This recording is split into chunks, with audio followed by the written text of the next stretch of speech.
Tess of the D'Urbervilles, A Pure Woman, by Thomas Hardy, published in 1981. The Victorian era was characterized by war abroad and peace at home, social and sexual restraint, and a growing interest in reform.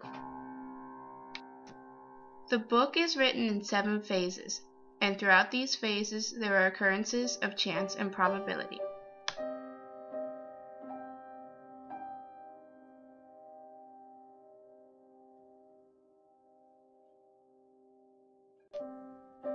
Questioning of religion.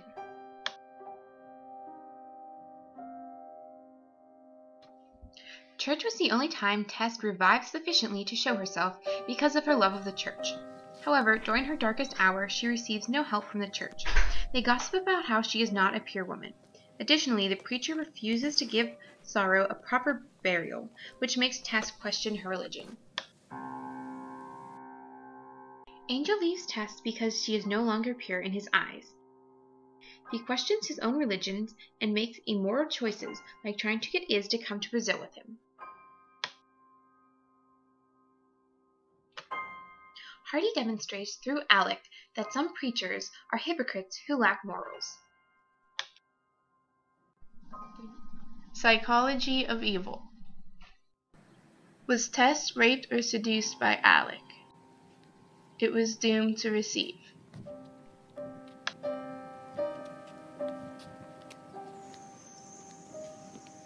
Society causes madness and insanity. Angel's madness is seen when he is away from Tess. Reddy is another character who is affected by the madness in society.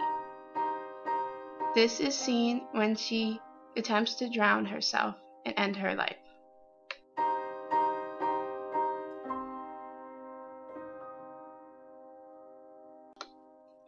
Tess desires to free herself from her past. Psychological motives cause her to murder Alec. The motives behind these evil acts are questioned throughout the book. One of the themes that Hardy focuses on is the social injustice and exploitation of the poor. Hardy fashions a distinguishable gap between the rich and the poor, as it was in Victorian society in the 19th century. Those of the superior classes acted like it, negatively perceiving those lower than them. This negative perception spilled into their treatment of the poor, almost as if the poor were animals and the rich were their masters.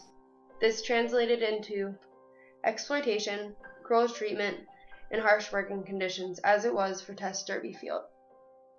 This distinction of class is also seen in the irony of the Durbeyfields being ignoble to the family line of the D'Urbervilles.